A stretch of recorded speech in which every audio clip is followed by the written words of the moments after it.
Hello everyone, and welcome back to the channel. It's me again, Chef from MV Rugby, your host. And not a weekend that we wanted to repeat anytime soon. Two tournaments happening at the same time. Of course, the European Championships Cup and the Investec Championships Cup. These are the only two tournaments that's running at the moment that South African teams are involved in. First off, we'll be talking about Stormers versus Racing 92 that played off on Saturday around about 3 o'clock. And from there on, I'll move on to the Lions facing off against Green Dragons. And then we have the Sharks that faced off against Bordeaux. The Bulls played their home game against Stade de Francais. And then, of course, we're closing off with the Cheetahs facing off against Lyon. The Lions and Cheetahs basically being the two teams facing off in the European Championships Cups, whereas Stormers and the Bulls is representing South Africa in the Investec Championships Cup. Not the kind of result that we wanted from last weekend, but let's have a look at it and get into it straight away.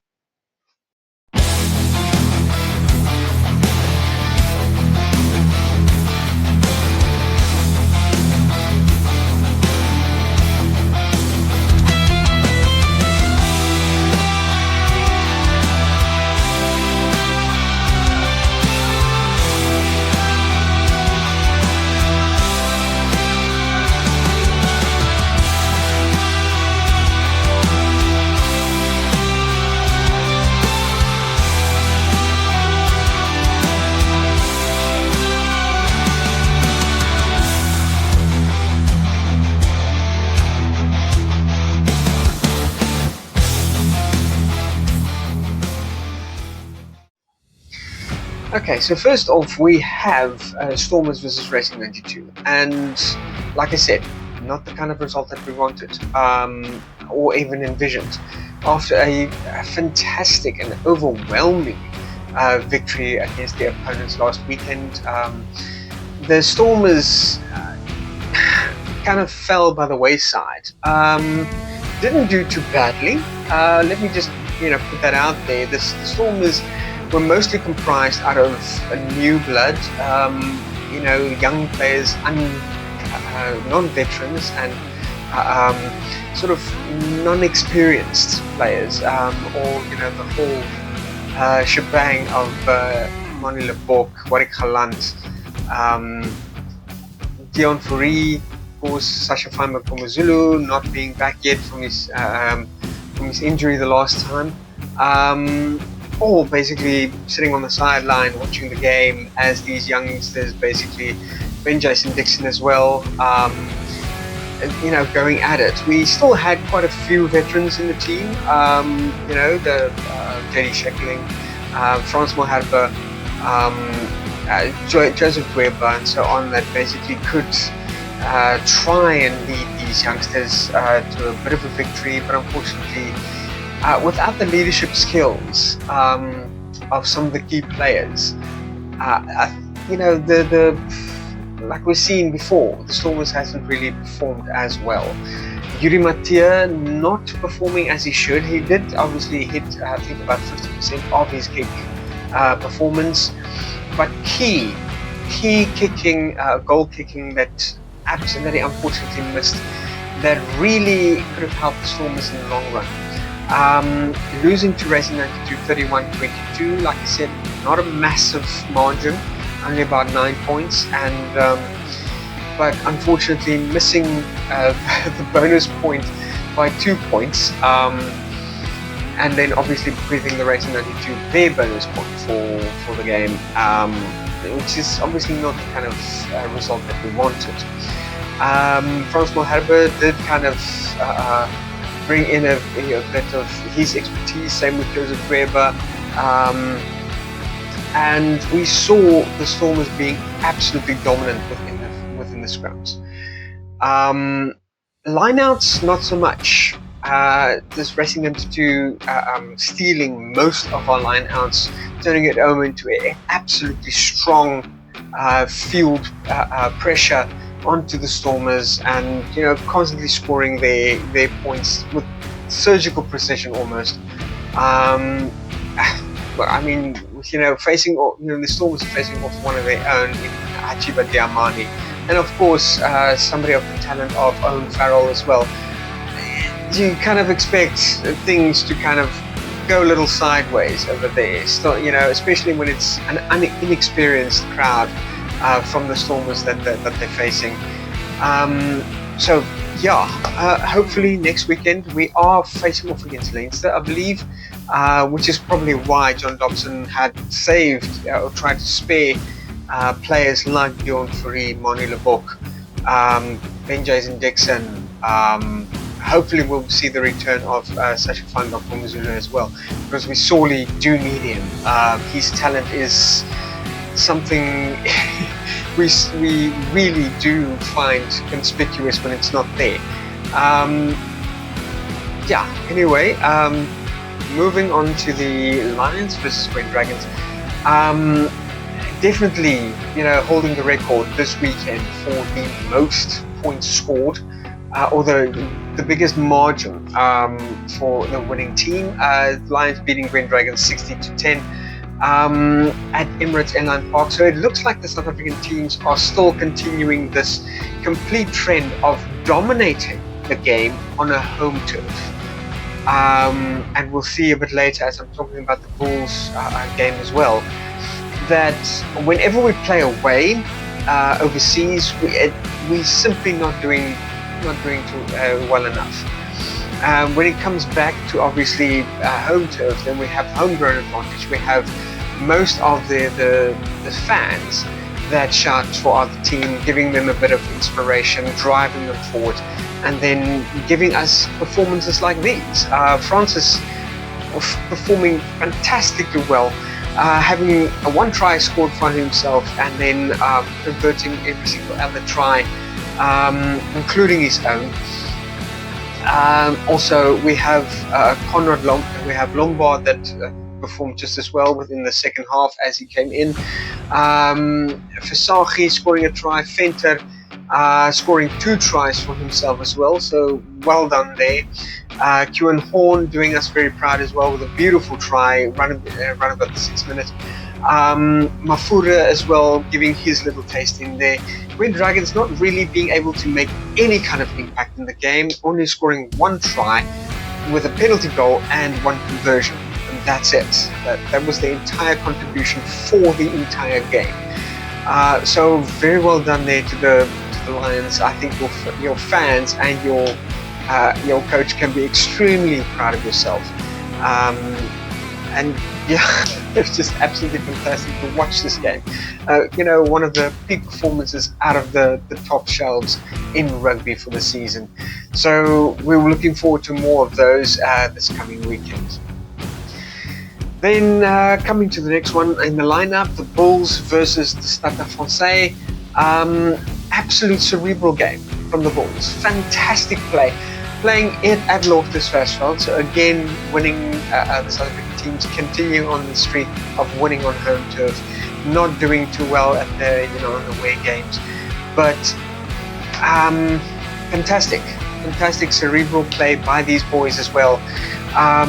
We saw Ambrose Papi, scoring a fantastic try off of a quick tap right at the beginning of the first half. And it's around about the 17th minute really, so kind of in the midway. We have Boeta Chamberlain coming in the second half, scoring absolutely fantastic. He actually took over from Goosen sort of just before half time, as Goosen I think suffered a knee injury, unfortunately for him. But also Goosen doing absolutely fantastic well, converting both tries that were scored for them in the first half, only missing 1. We have Garbonel from Stade Francais that earned himself a yellow card right at the beginning of the game, sort of run about the 2nd minute.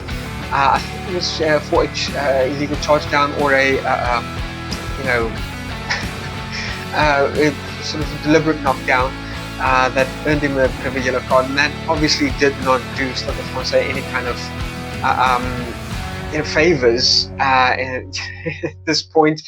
But not really being able to wrestle dominance away from the Bulls, as the Bulls just packed on and piled on the pressure right from the get-go, didn't let up for 1 second. Not much happening in the second half, a lot more or better defense by the Stade Francais. Saw the Bulls only scoring twice, 2 tries, 1 conversion by Peter Chamberlain. So yeah, they came back a little bit stronger in the second half, but unfortunately couldn't make much into the attacking movements for the rest of that game. So their score basically stayed the same at 48-7. So like I said, still the Lions holding the score for the biggest margin this weekend. But it was an absolute fantastic game, hard game. I think I do appreciate these type of games a lot more, as the two teams challenge each other, more in ferocity and obviously in skill, and bringing electrifying gameplay to the table. And that brings us to probably one of the biggest disappointments of this weekend: Sharks versus Bordeaux. Playing it in the Stade Chaban, I hope I'm saying that correctly, in France, and started off relatively strong after opening quite tough, and putting a lot of pressure on Bordeaux right from the beginning. We 2 tries being scored by the Sharks within the first, say, 12-15 minutes of the game. Once by Masuku, converted by him as well, and then by Kunene. Unfortunately, Kunene suffering a yellow card straight after that, almost. No, not exactly straight off. It's about 5 minutes after his try being scored, not having it converted, unfortunately. But it was all downhill from there. Bordeaux just decided, right, that's it, and they opened the floodgates. The pressure they exerted onto the Sharks was just unmatched. Sharks couldn't defend, and they, not for the want of trying, they really tried their best. I mean, trying to close those ranks, but for somehow Bordeaux just seemed to find those kinks, even with Sarr getting a yellow card just before half-time within the 24th minute. It didn't quite help. Bordeaux just kind of closed ranks, patched all the loopholes within their back row and ranks. And it was just, from there on, it was just try fixed. Second half coming in, and they hit the ground running. 1 try by Luku, 1 try by Boniface, 1 try by Mufana. Penode, we had Penode again, Penode a 3rd time. And then Nguibos scoring his first try for the game. I think it's his debut try for the club of Bordeaux as well. So it was just absolute walkover. Sharks losing to Bordeaux 66 points to 12. Massive disappointment. Especially from them. Sia Kulisi did give in his interview saying that they do need to make a lot of improvements. Remember that we as the South African teams are, for some reason, we are grooming ourselves for the British.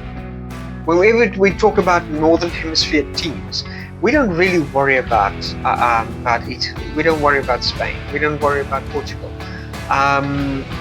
Georgia, Russia, these teams are arbitrary. Japan. When it comes against teams like England and France, I have no idea why we are constantly underestimating the French. They play a whole different style of rugby, and we will need to adapt to their form of playing if we are going to try and make any kind of difference in this, the tournaments, club tournaments going forward. So the club coaches really, and head coaches of these teams are really going to need to, come put their heads together, start strategizing. I know that we play a predetermined style of rugby, which kind of brings a bit more benefit to the national team, the Springbok teams, because this is what we kind of prepare ourselves for. We play against the southern teams of New Zealand, Australia, Argentina, and then the only northern hemisphere team that we prepared for is England. And the style of rugby that we're playing is more effective against them than against the French. The French play purely almost backline. They move that ball very fast. They dump. They misdirect. They with those maneuvers, they find the little kinks and openings within our backgrounds, and they just absolutely make it count. So Sia, absolutely correct in thinking that we really need to do a rethink on our playing style, especially when we start facing the French. The English, we've started working with front row attacks, especially badgering the defensive lines of the British, Irish, the Scots, and all of them. And we've so far had relative success in that kind of game style. But the French, like I said, is playing a whole different style. So unless we adapt, we're not really going to make any kind of headway on that one. And before I move on from the Sharks, I really need to address this as well, because I feel that the ref just can't get away with this. Some of the most substandard refereeing that I've seen in a long time, especially in the Investec Championships Cup. Really, it's wow. Some of the most blatant infractions being committed in front of this referee by Bordeaux, and it's just not addressed. I mean, up to a point where you have a Bordeaux player sitting on his arse, clearly off his feet, and he slaps the ball back to his home side. I mean, that is I don't know which rule book this referee was basically officiating from, but as far as I am aware, that is just not allowed, especially when you're off your feet. There was I think a French player within the 2023 World Cup that was penalized with a yellow card for still kicking the ball while he's off his feet, trying to kick the ball back to his team as the ball basically rolled free from the ruck. He basically just made a movement, kicked the ball back to his team. The referee saw it, and he was penalized for it. He was given a yellow card, had to go off for 10 minutes. Now, here you have a Bordeaux player sitting flat on his arse, right in front of the test judge, right in front of the ref. He slaps the ball back in probably one of the most visible movements and gestures you can make on a rugby field, and he's not penalized. Really bad. Really, really, really bad performance there by the referee. Not excusing the Sharks' performance. They didn't perform as they should have. And I'll freely admit that, and I probably think any Sharks supporter that is not too biased will admit that as well. But their performance was not of the standard that one would like to see from a team that is so laced with Springbok players. And although 8 of the Springboks were not present at the time, like you didn't have even Etzebeth, and a lot of the other players that make it, like Makazulu and Pimpi, you did still have around about 7 Springbok players in the team the veterans really to lend their expertise to their experience to that game, and it unfortunately didn't live up to the standard that we are absolutely used to. So you're gonna have to wonder. It's not entirely the ref's fault. So I'm not laying the blame of the blame squarely at the ref's feet, but I'm pretty sure that a lot of these calls that was made in error did kind of lend to the unfortunate loss for the Sharks for that game. So yeah, not quite happy with that ref's performance. I hope that World Rugby is going to have a look at it and will take the appropriate action. We will probably never hear of it because, as we all know, World Rugby likes to keep things close to the chest and very kind of hidden from the public eye. So I hope that this issue will also be addressed so that we can move forward from there, because if you start officiating at this level of World Rugby, then these kind of things cannot slide. It's like, you're paying a world-class player to play in the position that he does, and he simply, so blatantly doesn't perform. Eventually the coach is going to remove him. It's that's what happens. When you play on national level, when you play on club level, and you're not performing as you should, your position goes to someone else that can get the job done. So World Rugby, have a look at it and maybe see if there would be somebody else that's better suited for that position, making those kind of calls. And for the final one on the list, Cheetahs versus Lyon. Not really much. The Cheetahs obviously brought their absolute, spunk to the game, as they usually do. Moving on an energetic game, trying to keep pace at quite a fast level. But again, we're coming against a type of playing style that relies on speed, that relies on agility, that relies on dumming maneuvers and offloads, over the top offloads and all of that. You cannot, you need to try and slow the game down a bit. But yeah, it's the Cheetahs tried to keep that pace going and failed, unfortunately, in their attempts, because their ball handling skills wasn't there, the discipline wasn't there, and most of the times they would offload the balls like chicken wing offloads into absolute no man land, up to the point where you're even passing the ball straight into the hands of the opposing player. So there's a lot of really bad decisions, really bad ball handling skills that kind of led to the final result of 68-21. Not as bad as the Sharks,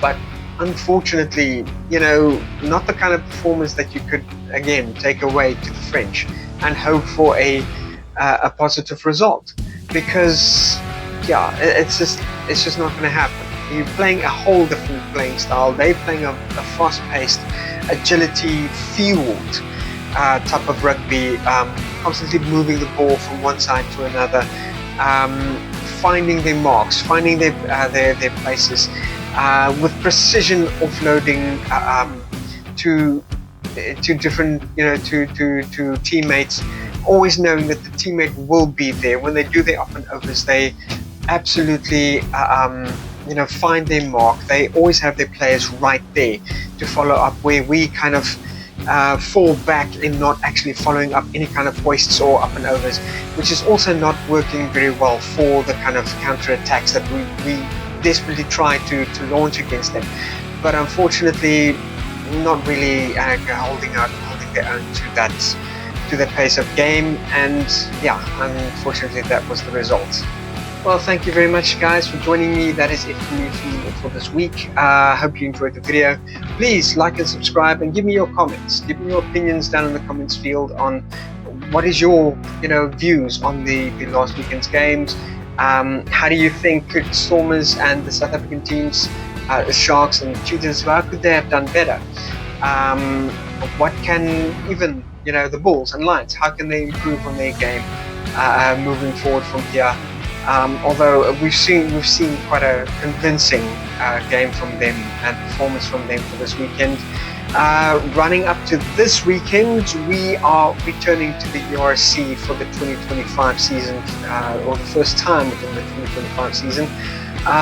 Lions versus Bulls, we've got Scarlets against Edinburgh, Leinster against Stormers, and then Cardiff facing off against Sharks. When Dragons mustering themselves against Munster. Going on to the Sunday, we have Glasgow Warriors against Connacht, and then Ulster trying to squeeze one in against Zebre for that weekend to kind of close off the URC. So quite an exciting lineup, and as usual, guys, keep the beers on ice, cold ones, as it's a very hot summer here in Cape Town. And join me again this coming weekend, and keep the bright fires lit. Always keep your friends and family close, and your loved ones. Take care of them, take care of yourselves, and I'll be seeing you next week as I'm reviewing this weekend's URC games. Thank you very much for watching, and